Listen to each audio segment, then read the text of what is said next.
Hi there. Welcome to Stoked to be here. I'm your guest host, Phil, for this episode of the podcast. And hopefully you'll see why I'm the guest host fairly soon.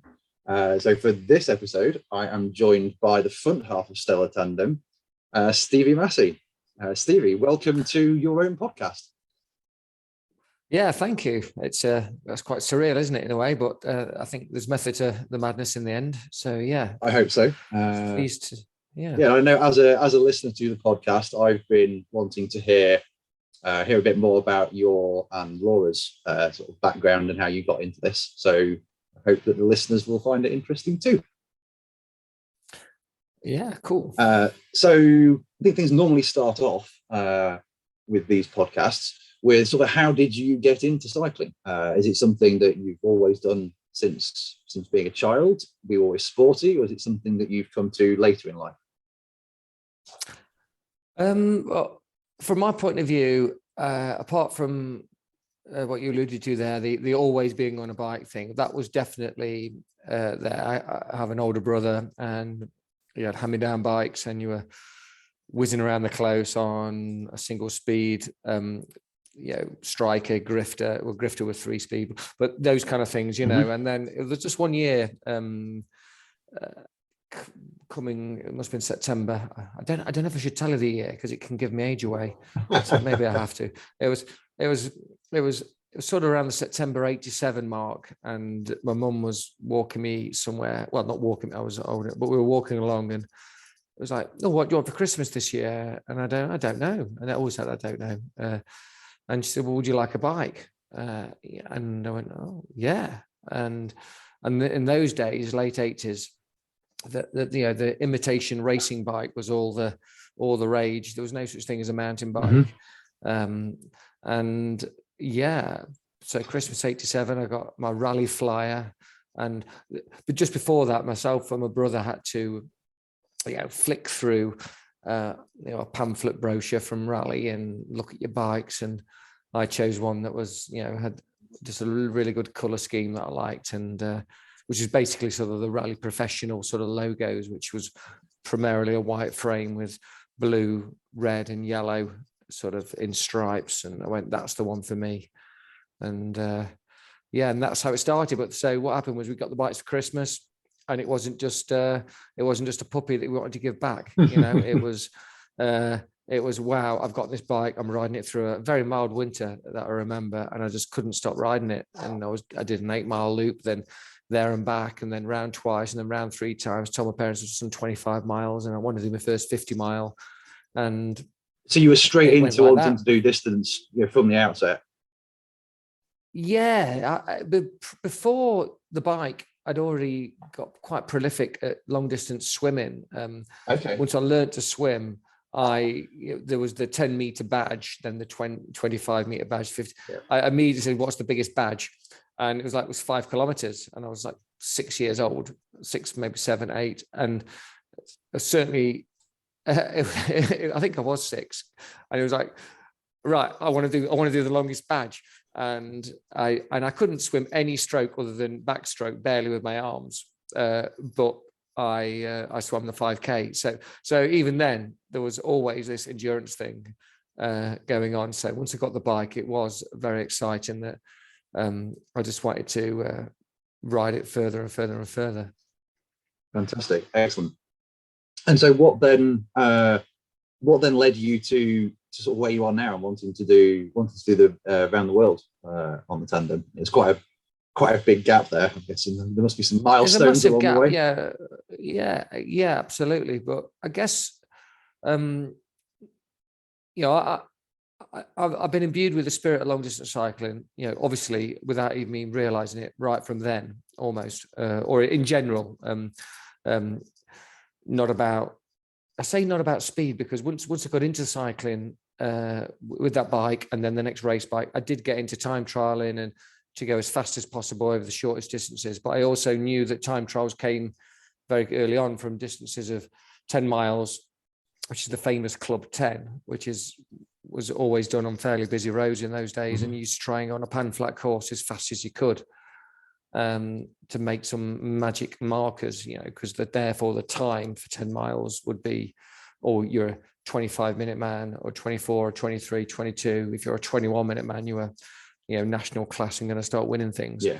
So it was always about doing that. But with busier roads and the way things changed, changing the distances to make more of a race on a safer course became something that went through my sort of juvenile years. But yeah, so I got into racing as well, and I got pretty good at the short distance stuff.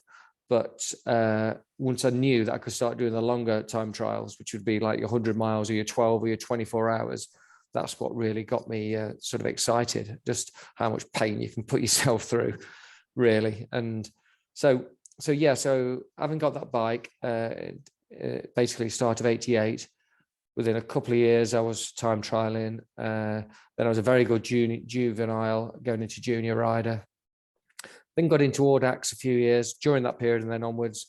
And life goes on, and then you don't become a professional, because guess what? There was no lottery funding for me at that time, and you kind of go, well, I'm pretty good. I could make it. It wasn't very sort of inviting. It wasn't an enticing career for someone in the early 90s. It's a very different funding landscape back then. Yeah, absolutely. And it had, I often believe, had the lottery funding been there, or the sort of investment in schools to bring talent out, then I would have gone down a completely different path. But as it happens, I'm very happy with my life because I've had a great time, and cycling is a joy. So I carried on riding. Then long distance cycling is just one of those things where you go on holidays, you make your touring, your camping, perfectly sort of natural, organic way of doing things, and then find out about a real niche club called Audax. Mm-hmm. And that was so strange, because after you've done your first 100 miler, you kind of think, oh, what now? And I thought that's about as far as anyone could ride on a bike. And then you find out that there's these bunch of strange, largely men those times, were some women, and now there's obviously parity is always there, because women are probably better endurance athletes than men, but that's aside. But we get this thing where in kilometers, there's this organization that does organized rides at 200 and 300 and 400 and 600 kilometers. And I went, this is just bonkers. I've got to get involved with that. And you do. And then you find out about it, and then you realize all the tricks that you have to over the years of how do you really be comfortable? Well, firstly, you're not really comfortable, but then you go, how do you not get sorer than the average man? And then you kind of work out all these ways of that. And then there's something fantastic about doing a long ride, a really, really long ride, that you go, a motorcyclist doesn't want to do this, a car driver doesn't want to do this, and you've just done that in a day or over a weekend. So it must be incredibly satisfying. And as your original question, after all those sort of years, maybe another decade after getting that bike, I've been doing that, and going around the world is always there for everyone that's ever loved long distance riding. And I suppose it's the ultimate long distance route to do, isn't it? Where do you go after that? Yeah. Well, you've done individual rides, it all comes back. You'll do a circular, whatever. Even if you go out, you've got to come back by flying or something. But most of the time, it's a circular ride, and that ends there. But what about the biggest circular ride of the lot? Yeah. But mainly, the reason this opportunity is here for me is because of meeting Laura, and she's a master planner. The amount of planning that it requires to try and go around the world, I've only just sort of started to learn, and it's taken like 12, 18 months of hard work. And I think that's why I hadn't gone around the world before. And this is why we're going around the world now. So it takes two, putters and levers, or doers and go along with us. I don't know. But I could always have done it, over the last 20 years, and I wasn't going to do it by myself. So this is why we're in this opportunity. Excellent. Good stuff. And so where do tandems fit into the picture? Is that something that you sort of got into after meeting Laura, or have you got experience of tandem riding prior to that? I got into tandem riding when I mentioned about time trialing. When I just started time trialing as a juvenile, there was a tandem scene, very, very small niche scene, where they do these 10s or 25 time trials, and they'd also have a tandem. event, like a series event going through, a bit like a darts league, where you'd have your home event and then you'd go around several different places and then play home and away. So there would be, if the various affiliated clubs were into this Tandem league, you'd do their local time trial sort of every fortnight through several seasons of the months of the season. But so I got onto the back of a Tandem there. That was the first time I'd ever been on a Tandem, and you realise that your power could get put through and the speed was greater on the flats. Mm-hmm. So by the time I got into adult life, I suppose, my first sort of relationship, the lady I met, the girl I met, she wasn't really a cyclist, and I just thought, well, tandems are the future for that, because you don't have to be a cyclist. I'm the cyclist. We get a tandem, you jump on the back, and you've not got to learn all the skills that I spent 10 years learning. If you really don't want to, you can just sit there, trust me, and we can do all the things that I wanted to carry on doing. Yep. And that's where it went. And so the time I met Laura, I already had 2 tandems, and I went, fancy riding tandem. Excellent. And that's the way it went, really. Good stuff. So just winding back a bit to the earlier things, I know you've done, I've known you for a few years now, Stevie. I know you've done a few sort of different bits and pieces and some different events building up to this. So I was wondering sort of what you pick out as sort of highlights of your sort of cycling career up to date. For example, I know you've done the Paris, the PVP, at least a couple of times, I think. I think the Paris joggle record as well at one point. Yeah, I can explain those things. Yeah, so firstly, PVP is Paris-Brest Paris. That was before Audax became sort of perhaps global in terms of events. That was the prestige event, which is where in an Audax series you went up to 600 kilometers. This one was 1,200 kilometers. Wow. So from Paris to the coast of Brest in Brittany and back. And that's once every 4 years, almost like that Olympic cycle.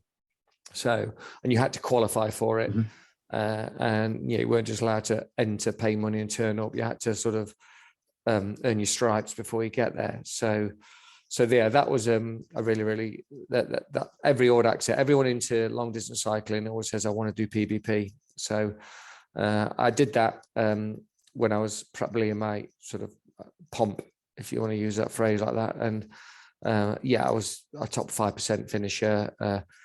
I went the wrong way and there's various issues, but I still finished well within the top 5% of 2,500 people. In basically, if you do PVP in under 60 hours, you are a very, very fast rider. And what did you do it in, Steve? I've done it since.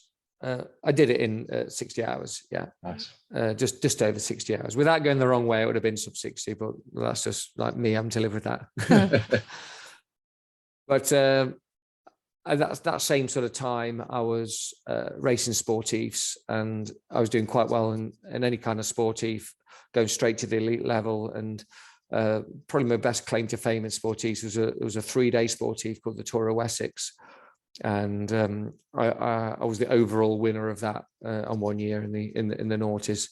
So my aggregate time over those 3 days was the fastest to complete the whole thing. So bearing in mind that there's many hundreds of people, avid amateur riders, to be the fastest there showed that I had some quality. And perhaps national races, like the national 24-hour time trial, I did that a few times and was 4th a couple of times in a national, which kind of means you're not just to fill in the places, you are pretty much at the top end of things. So but the Derby Land's End John O'Groats, you called, the Dealey Jogdy, as I called it, because it was basically I'd never ridden Land's End to John O'Groats, and this was going on 20 years into being a cyclist. You think, well, how can you not do that when you live in England? And it's got to be the first thing on everyone's radar as a long distance cyclist. At some point, you go from the bottom to the top of the country. So I had this time, and I said, well, I don't like taking my bike on a train. It can get damaged. I kind of got, I wouldn't say it's anxiety. It's just like, I like my precise bike just the way it is. So I said, well, the best thing for me to do is to cycle from Derby to Land's End, do Land's End, John O'Groats, and then ride back. As you do. So, yep.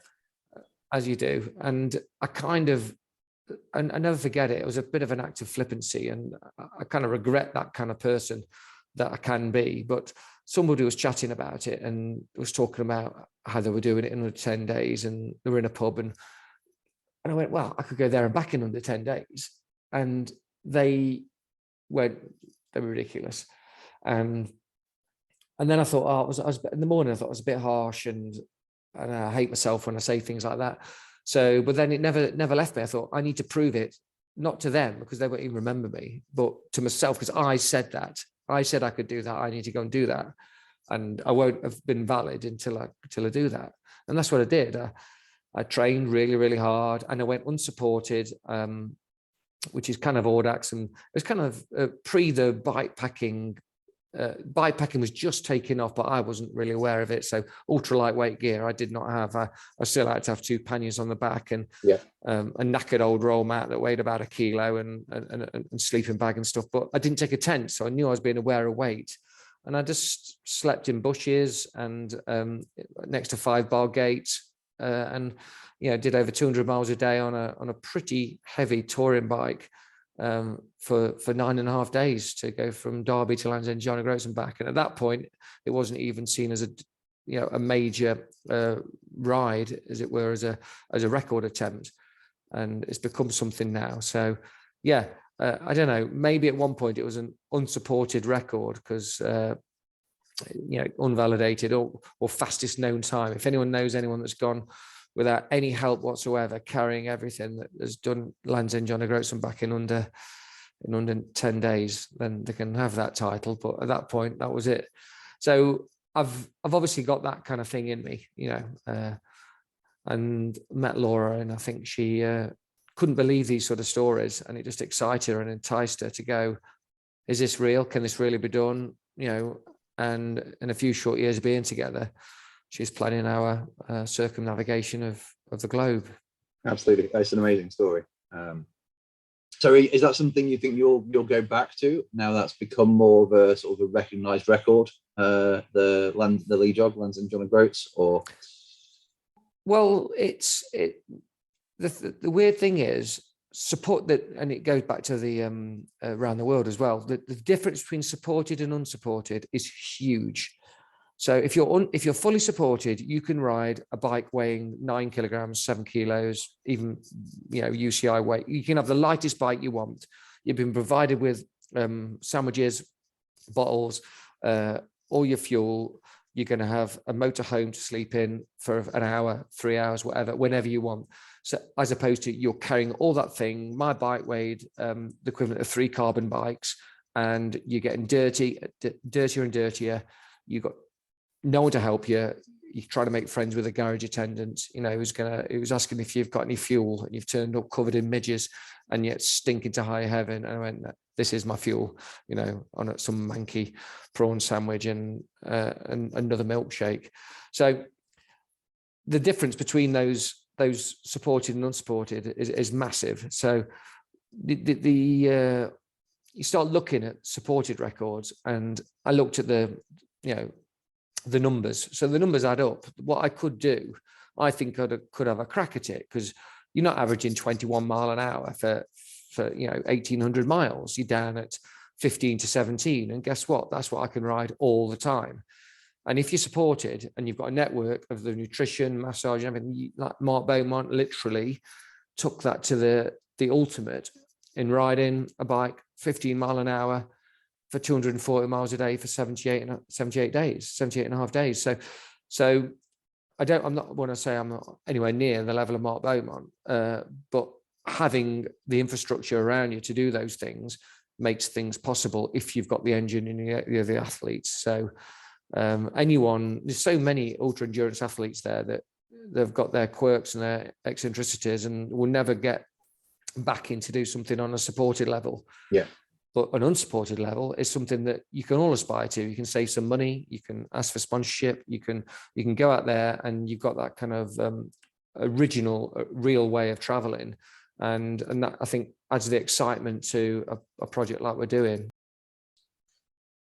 And as I understand it, Steve, the like Guinness don't recognise any difference between supported and unsupported. Is that right? Yeah, and that is still very much true. And I don't know if that's because Guinness is it's maybe how many baked beans you can eat with a cocktail stick, or how long you can ride a bike in a week, or ride around the world. So yeah, they don't understand the nuances of every profession or extreme event. So yeah, they really ought to for something like around the world, because the distances are huge. The closest we've probably got right now is Mark Beaumont's supported record and Jenny Graham's unsupported female solo world record, which is like 120 something days, which I think is astounding. That's amazing. An unsupported record. The reason we're going for 180 on a tandem is the record is a lot greater than that. Tandems have so many more problems to deal with. You've got two people on a bike, you've got two people to stay healthy, two people to feed, drink, or I need to stop. And the bike is more cumbersome. It'll go great in a straight line, but we've got to ride this thing laden and have so many more sort of parameters or things to go wrong, options to, if it's not just you're looking after yourself on a lightweight bike with some decent bike packing gear. This is a laden machine, and the idea of it working perfectly for every day for 180 days isn't going to happen. So I've got to be aware of that and try and be my own mechanic. On my point of view, Laura will be dealing with all her logistical side of things, where there might be a camping opportunity, where there might be a cheap hotel, where there might be a place we get food. We've got to deal with our witness statements and our logbook the whole time. Yeah. And I actually think, could we do it faster than 108 miles a day? And I'm going, well, maybe theoretically if we'd already did it, but up to now, that seems like an unbelievable big ask as it were. So you say we're trying to use our intelligence of what we've done to go, what's conceivably possible, and then what, and what's a push and what's just possible. So it's just that line in the sand where you've got to go, I think that is a really, really, really tough ask for anyone. And if we do that, then we finish. If someone wants to break our record, we go, well, we've done what we did. We didn't want to literally take ourselves to sleep deprivation levels that we've done on shorter events. We've got to try and remember most of this trip. Yeah. And it must be a really difficult balance to strike between something that's achievable, but still something that's a challenge and that you're going to look back on and be proud of, and not wonder, what if, could we have shaved off a day here or a day there? Yeah, I imagine there will always be. We're not going to be stopping. If there's a seventh wonder of the world, if there's 7 wonders of the world en route, we won't be stopping to see any of those. If you can see it whilst we're moving, we'll look, but we won't be stopping. And that's kind of people go, what are you doing that for? This is a once in a lifetime thing. But we are actually racing, but we're racing without racing. So the racing is that bit where you go, oh, next time. I love this. This area looks fantastic. I wish I could stop here a week. Yeah. And that'll go in the notebook, and you'll hopefully go back there at some point. Absolutely. And so I think you're doing it. Well, I know you're to all intents and purposes unsupported, but looking at having a few kind of bag drops or equipment drops along the way. Is that? Yeah. I think that's not supported. That's you using logistical stuff. I mean, suppose for example, you're cycling and you didn't want to use a tent for a whole continent. You could post your tent over a continent. So yeah, we're planning on trying to use the spares that I've bought for the tandem, because to use the spares that you want at the right time is a lot better than going to a little bike shop and going, what can you possibly do to help me? Absolutely, and a lot quicker as well, most importantly. Yeah, and a lot quicker. So and the world being 6 degrees of separation, we're lucky enough to know people in lots of areas through, my best friend might know someone in Singapore, and guess what? A few emails later, they can receive a package for you, and it'd be much better to send that there, and they go, hey, we're going to get a cup of tea or a beer, and do you mind if I surface a bike here? Brilliant, and that kind of thing, and we'll know in advance if the stuff's arrived. So a couple of bag drops, mainly for tires, cassettes, chains, and then ablution items like key soaps. Laura's very keen on the idea, and I'm as well, of using the same sort of soaps and shampoos that you used to. The water will change, but if you don't want an allergy when you don't need it. No, exactly. Skin allergies, everything. So little things, they sound like the ridiculous, like not important, but those kind of things I think are some of the marginal gain things that could really help keep healthy. Absolutely. And you touched on this a minute ago on sort of what parts you're taking, but could we explore that a little bit more? So what's on your list to keep a tandem running for 180 days, your 18,000 miles? Right. So it's ever so it's not an exact science, because wear is literally dependent on not just usage, but conditions with the usage. Keeping the chain clean and lubed, for example, can make the cassette last potentially up to 3,000 miles longer. You might get sort of 4,000 miles out of a cassette, which is the rear set of gears, or you might get 10,000. So I've got to think on averages. So we've basically come down to an understanding in my mind of 3 chains to a cassette and 1 cassette every 6,000 miles. So we're going to be around 3 cassettes and 9 chains for the whole trip. The belt drive, because we've got a crossover drive which combines, which is called the timing chain, which keeps our legs turning and together on the tandem. We've moved quite into the it's not really 21st century, but it's fairly modern, having a belt drive, which is a carbon belt drive crossover rather than a chain. Okay. Which is just like you get like a cam belt in a car, or a belt driven thing that you get on blowers for aircraft. Is that lighter? So a lot of these things, they are lighter, stronger, don't snap, and they might snap, but they don't stretch. Sorry, so they very, very, very rarely snap. So to carry a spare one of them is going to be a lot better than carrying 2.5 chains that you normally have a crossover of a tandem. So we'll carry one of those and hopefully never use it, because that could last the duration. One chain, one belt drive should last the whole thing. So that was a good choice. Disc pads, well, they're smaller and lighter than brake blocks, and I can carry an awful lot of them. The wear on a disc, it's very, again, you might have 5,000 miles on the flat, barely touch your brakes, or you might be in a hilly area and in wet weather and go through a set of pads in a day or two. That is really, really the case. So something can last months or days. So, and then tires is the next big one. Well, we've gone with these Expedition tires by Schwalbe, who are kindly sponsoring us, and they're kind of akin to a Marathon Plus, but they're not Marathon Plus, so they're not got that kind of weight or rolling resistance that they have, but they're the most highly puncture resistant Expedition sort of tire, which can sort of meet gravel and road. So again, on a road bike, people have been talking about getting over 10,000 kilometers a tire. On a tandem with weight, they're going to wear a lot quicker. But I'm hoping at 6,000 and 12,000 out of the 18,000 to get fresh tires. So I'll get 3 at a time. So I always want to carry one and roughly have 2 to the back, 1 to the front. Keep the front one on for 6,000 and 2 on the back. But the tires that we've gone for, I've got exceptional reviews for not being too bad on asphalt, pretty good on gravel, and really, really wear resistant, and that kind of enduring quality is what you're after.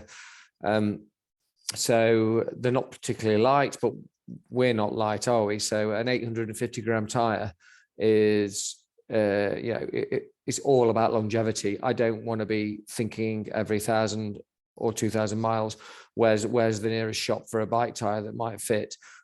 If we can get these bag drops and I go, 3 tires are going to get me there, 3 tires are going to get me there, then that's win-win.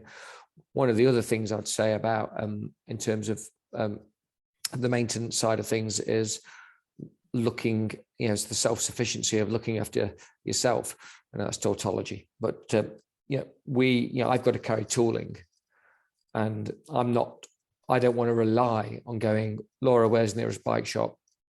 I'm going to carry all the tools for removing the cassette, for example, being able to remove the bottom brackets, tighten the bottom bracket cups, but done in as a lightweight, efficient way as possible. So there's various aluminium tooling now which can shave off, perhaps a bottom bracket spanner might weigh 190 grams. You can get one at 88 grams. So yeah, and it's all about marginal gains, isn't it? Yeah, it's going to cost us an extra 30 odd quid, but guess what? That's nothing compared to 180 days around the world. We want to keep. So there's certain things you can't change the weight of. For example, like I just said, 850 grams for a tire that's going to last. But there's perhaps 10 things that I can take 100 grams off, and then that's that spare tire being carried for you. Yeah. And we're trying to look at those things really objectively over the packing stage. The control centers, getting everything laid out. It's quite a normal thing to do now. Get a massive spread and look what's essential and what isn't. And if it is essential, can we make it lighter? So what's in sort of the bare essentials toolkit then? Oh, crikey. Just the highlights, I guess, or maybe some surprises, what people might not expect. Okay, what I will say is the multi-tool is a fantastic thing for the back of a mountain biker's or a roadman's. When I say roadman, of course, I mean, a road person's little pack on the back of the saddle. So you'd have something that, one tool do it all, and that is simply not sufficient for maintaining a tandem. So there are some fantastic ones. We've even been given one by one of our sponsors, and it's fantastic. It's lightweight. The tools look like they work, but I still won't risk taking out individual Allen sockets into it. It's just, you've got to go for real Allen keys, real tie levers. In this case, at least 2 steel and 1 plastic or aluminium, a real chain removal tool. Because you can get ones which say they'll do it, and we just can't. This is going to be used over and over again. It's 6 months, but if you think about a serious cyclist might do 6,000 miles in a year, and say that's a good year. And if you're trying to do all that in 6 months, that's the maintenance is really compressed, but very, very important. So the kit will be as small as possible, but there'll be big things, like say this bottom bracket spanner, 8mm Allen keys for pedal removal and also bottom bracket removal. Well, you cannot get an 8mm Allen key with a long arm that's under a certain weight. You need that for the torque to get the things tight enough to be safe. So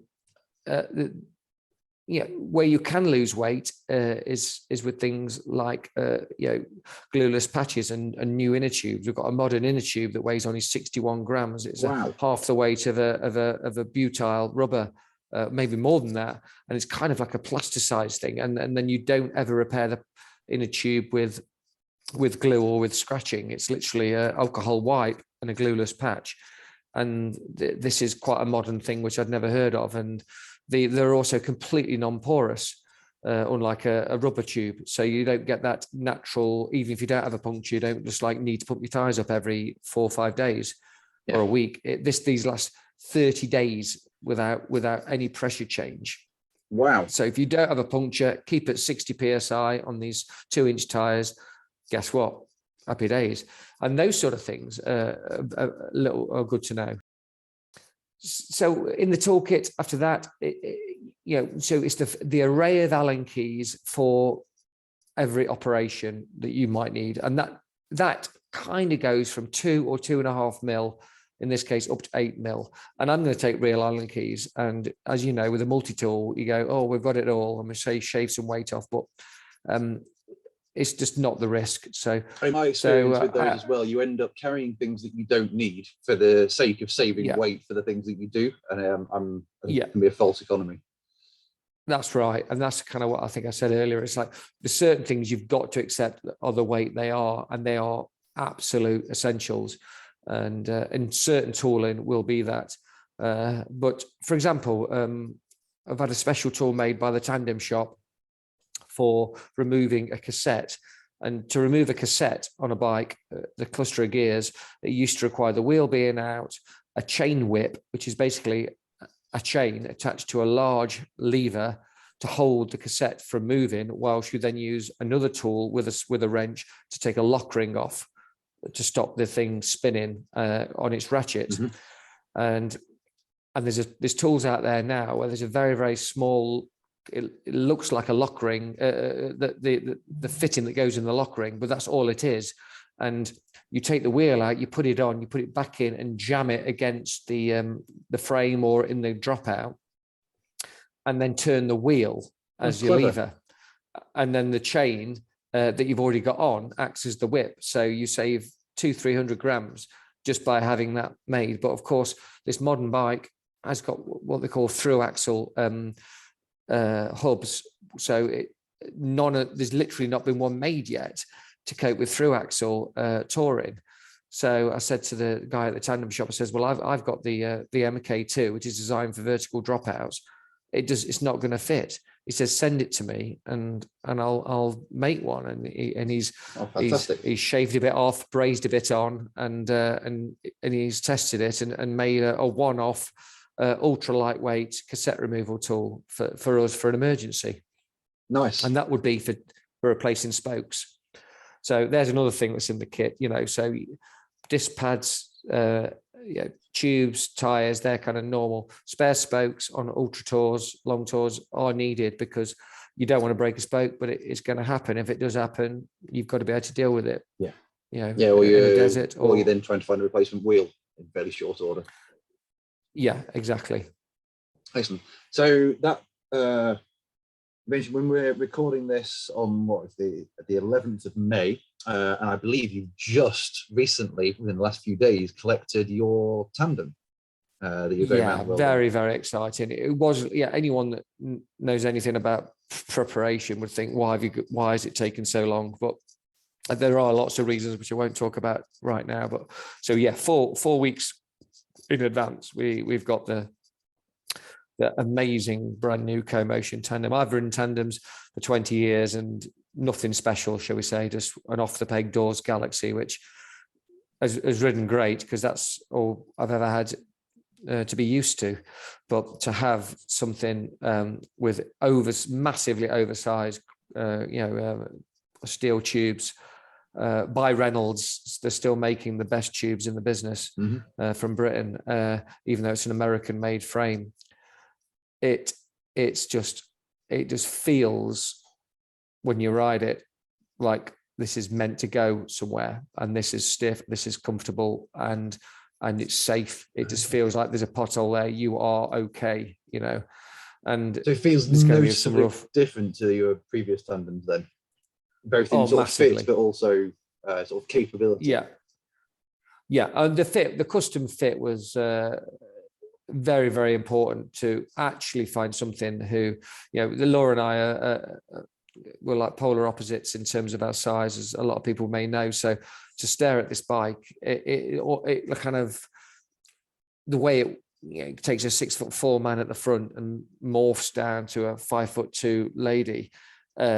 It's an odd thing to stare at, and then it works. It works so well. She's comfortable, I'm comfortable, and that, even only on the first 50 miles, that's all we've done. We're going on a training tour, shakedown mini camping trip this weekend with everything, and I just know the handlebar height. There's 3 points of contact for a rider, and that's your bum, your feet, and your hands. And for long distance riding, you have to have them absolutely in equilibrium to know that you can put the weight on the bum when you take it off the hands, the weight on the hands when you take it off the bum, the weight on your feet when you want to take it off both of them. And just that subtlety, that's what custom fitting is all about. Having the old bikes where a one bike will fit whoever can get on, and that's all I've ever had to get used to. And I've had a lot of issues with neck and wrist issues because of the extra, shall we say, pressure of the load. When you've got someone else on the back, it's not like riding a solo bike. Tandem riding is it's more weight, more load bearing. Yeah. So no, I'm really pleased to hear it's what you'd expected and hoped for. Yeah, and then of course we've not mentioned it, but the reason was, why have you had a new tandem? Well, there's a literal reason, and that is you cannot get a tandem on commercial flights now. You might have gone many years ago some kind of awkward luggage thing, but now they need to be packed into bike boxes, and we have couplings, which means that the tandem separates not quite in the middle, but roughly 2/3, 1/3. So the bike splits. So we can put one bike, one half of the bike in a bike box. And by that, I mean a cardboard box that had a bike in, pack it all up safe, and then put the other one in another one. And then we pop onto, hopefully, very protected cardboard boxes onto the planes, and then reassemble at the other end. So that is a huge important factor. Absolutely essential. Probably the most essential factor. Yeah. Excellent. So a couple more things I wanted to ask about. One was how you're approaching sort of the pacing of the route. Are you going out with a set, this day we want to do 110 miles, the next, tomorrow we're only looking to do 90 because of the terrain.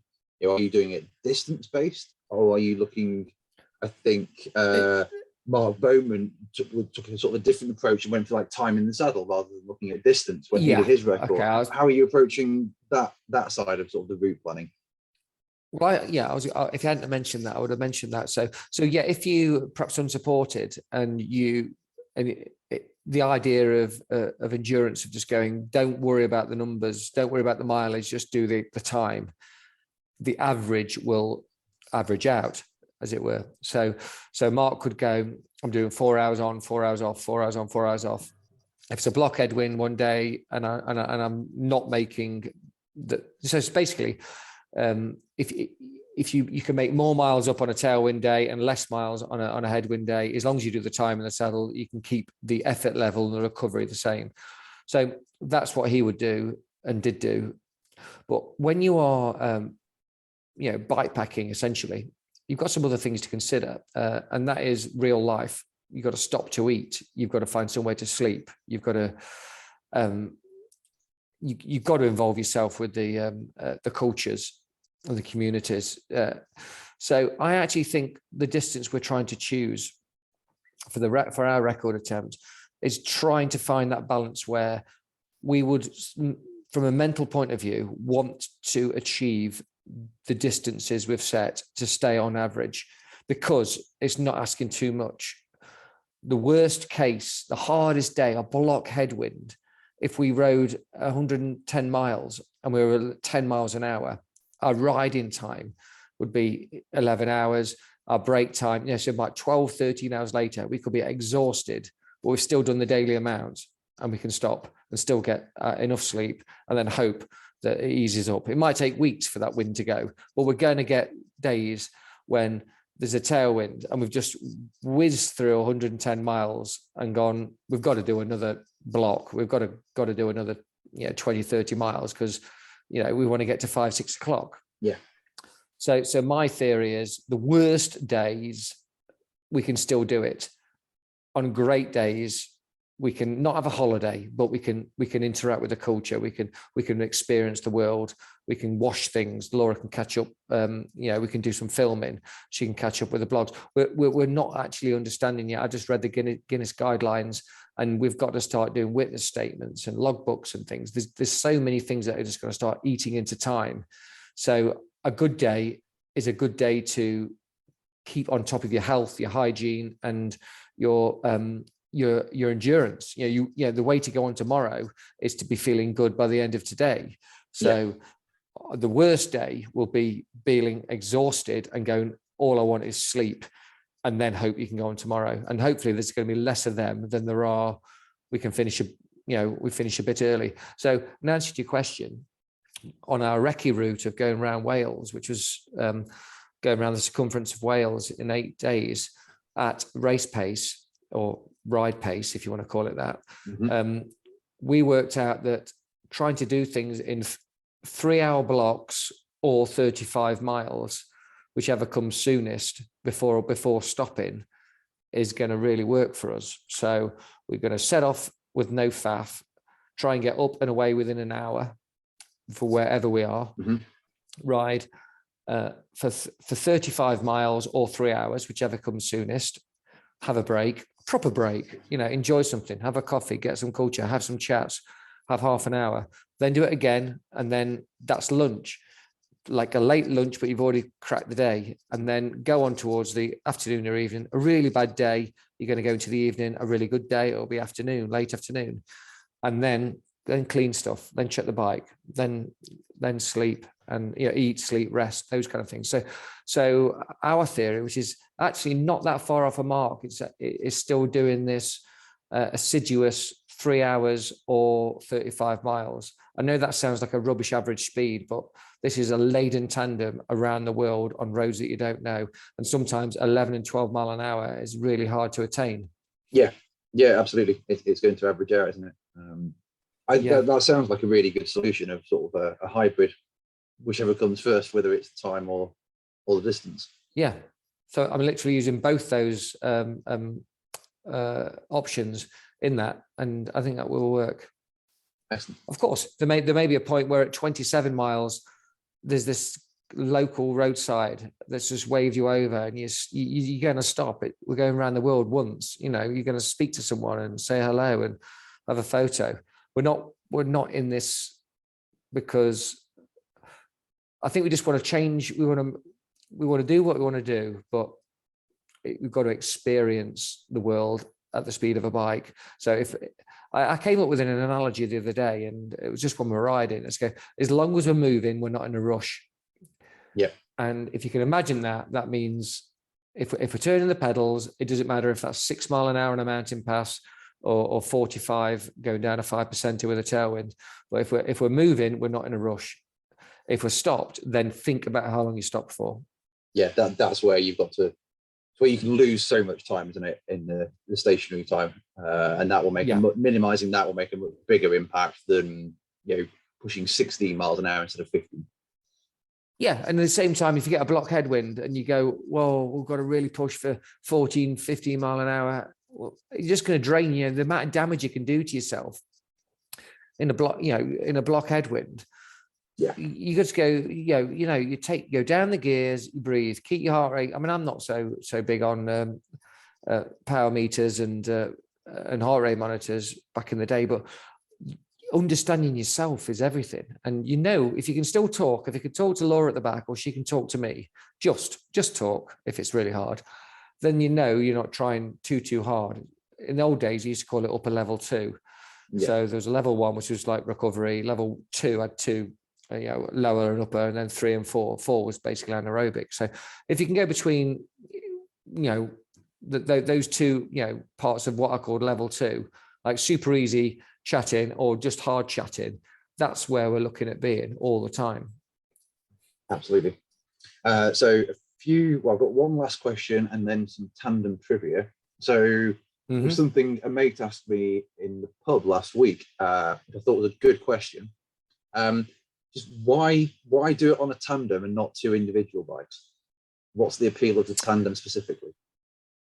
Right. Okay. I don't know. Okay. So riding, the first thing, the way I'd answer that question broadly, and the broadly is, why should you ride a tandem with a friend or a spouse, but basically anyone of differing abilities. So if you can ride a bike together where you are of differing abilities, where you can suffer the hill at the same time the descent at the same time. The way it sort of creates the playing field gets really nice and level, and you are one team all of a sudden. Your actions and their actions are what are important. So if you're on your bike and you're riding with someone that you're faster than, let's just say, you go, oh, I've got to the top of the hill. They've got that. They've tried the hardest and they're behind you. And then they can't descend as fast as you. So you've waited 30 seconds at the top of the hill. You go, oh, and then you go down. And then they can't descend as well as you. And then, 45 seconds on a descent because of brake on the brakes, and you've just shown how great you are as a downhill skier. Then it's not going to create a nice dynamic. So around the world, unless you've very similar ability and a massive understanding, then you've got this issue where I've done it before. I've been on wonderful cycle tours with mates where I've had to wait at the top of a mountain, or someone's had to wait for me. And so on a tandem, all of a sudden, you suffer the same pain at the same time. You are one unit. It doesn't matter who's strongest. You have to be both strong together, give everything what you can, what level you can give. And that creates the team. And then you've got the issue of, wow, this is really unique, because if you get really poorly, it's like, you've got to rest. I don't want to rest, so I've got to be compassionate. I've got to wait for that. And they go, well, how soon can you get better so you can get on and keep riding? Or can you ride poorly and then I ride knowing that, well, just do what I can for like 2-3 hours whilst you get through that day to the end of that day. So I just think a tandem thing it's a bit like, well, it's family or marriage. In this case, it literally is. So we have to, we survive together. We win together, or we fail together. So why a tandem? It's basically, it's going to turn more heads, isn't it? Yeah. Turn up on a bike. Okay, my beard will do an awful lot, but anywhere around the world, hop into a cafe, stop, put a little note out saying we are still a tandem, trying to go around the world faster than anyone's ever done it. People are just going to smile, nod, and help, and that's the general sort of. I just know that from traveling. People are nice. Nearly all people are nice. Absolutely. So, and tandems always seem to turn heads and spark conversations. Yeah. But do you get my point about the different abilities? I mean, Laura's done everything that we've ever done on a tandem on her own bike. She's very, very adamant to know she's not got, as she calls it, her feet up at the back, and she's not being carried. But yes, could I go around the world faster than Laura?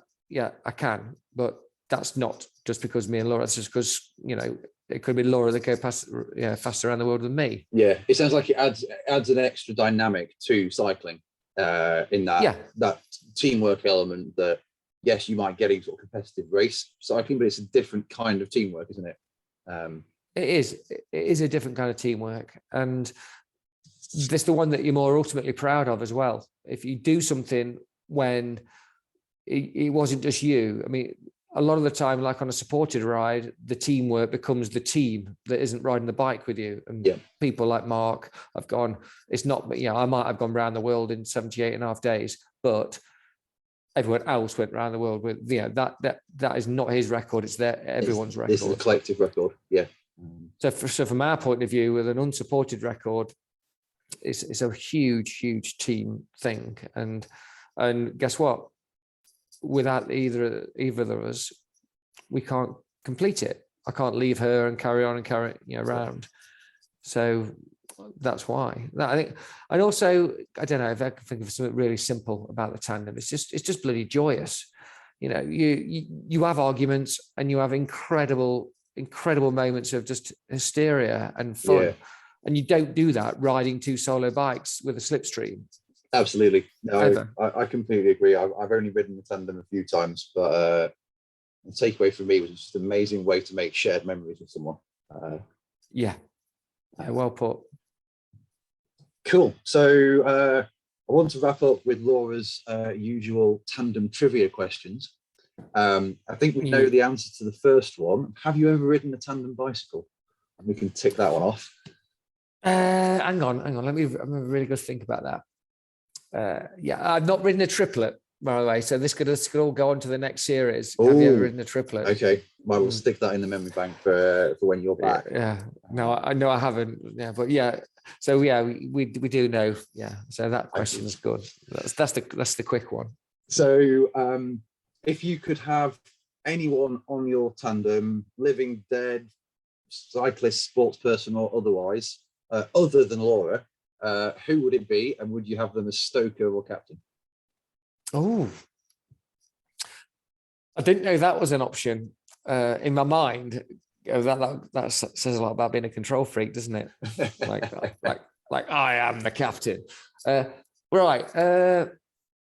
I should have had a lot of time to think about this, because I know that's what she always asks.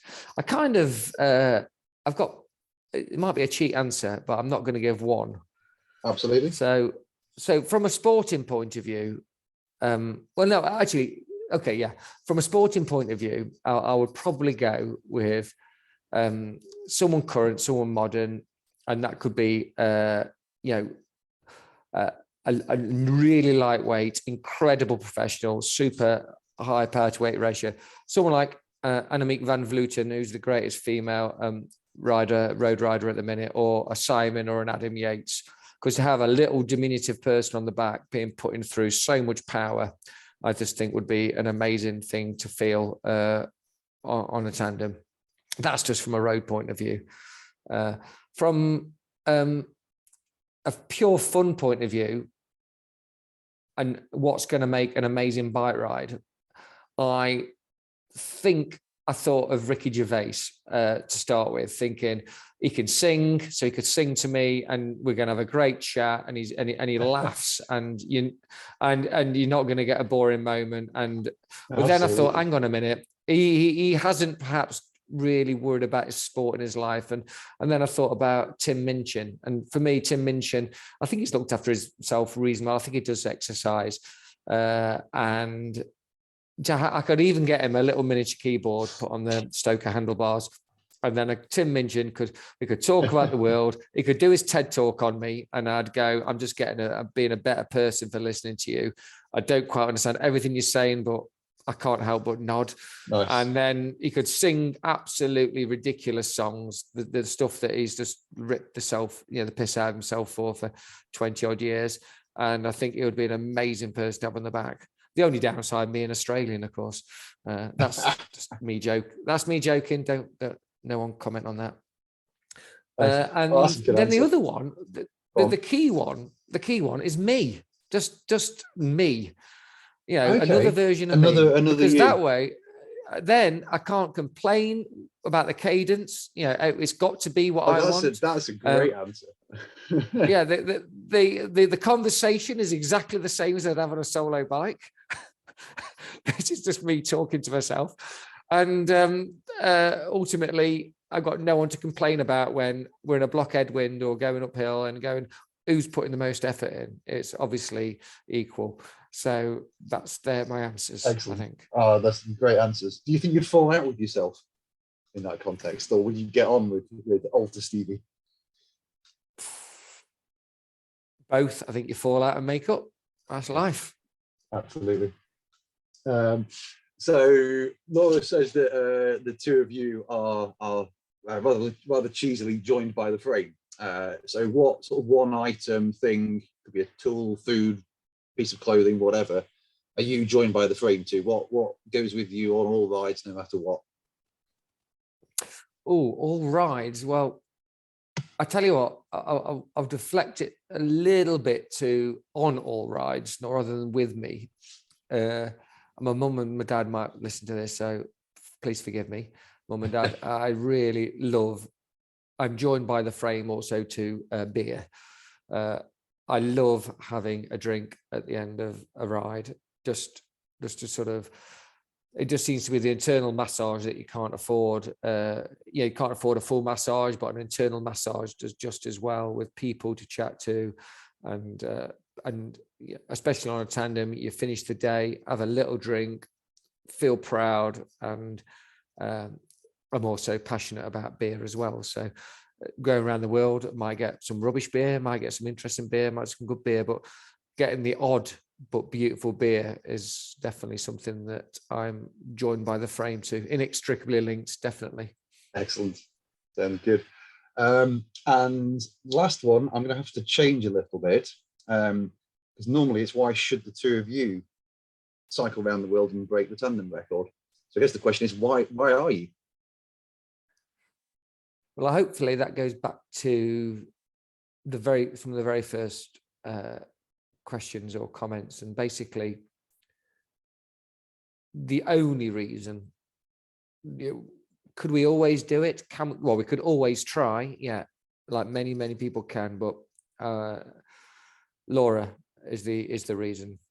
Laura has put so much work in, and I'm training, I'm the mechanic, I can do this, I've got some history and some skills, but without her, that's the reason why. That's the reason we can, actually. Laura is the reason we can. And I think if I do my bit, keep us safe, keep the bike healthy, and then we do it, then that was the whole point. Yeah, the tandem experience.